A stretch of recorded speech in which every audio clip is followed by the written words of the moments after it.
Alfred Loritz, born the 24th of April 1902 in Munich, died the 14th of April 1979 in Vienna, was a German lawyer and politician who briefly rose to prominence in the immediate aftermath of the Second World War.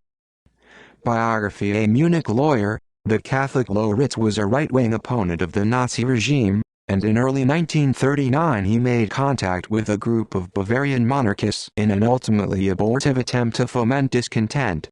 Ultimately he would spend most of the war in exile in Switzerland. In 1945 he established his own political party, the Wirtschaftliche Aufbauvereinigung, WAV, and soon gained a reputation as a demagogic speaker.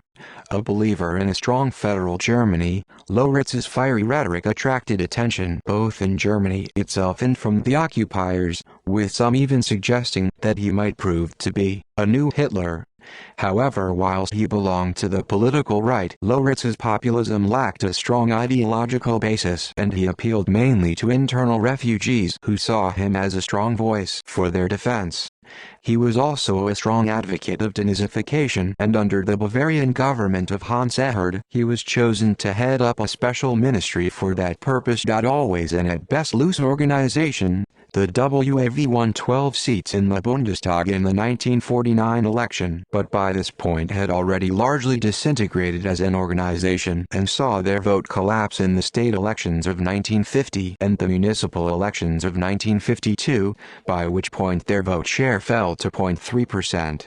In the Bundestag the party quickly fell apart, with 4 deputies breaking away in October 1950 to link up with the Centre Party. This was followed by 6 more in December 1951, leaving WAV to join the German Party, along with a 7th who joined the Deutsche Rechtspartei. Loritz was thus left as the sole member in the Bundestag, and, although a handful of far-right independents linked up with him in 1953, his influence was largely gone.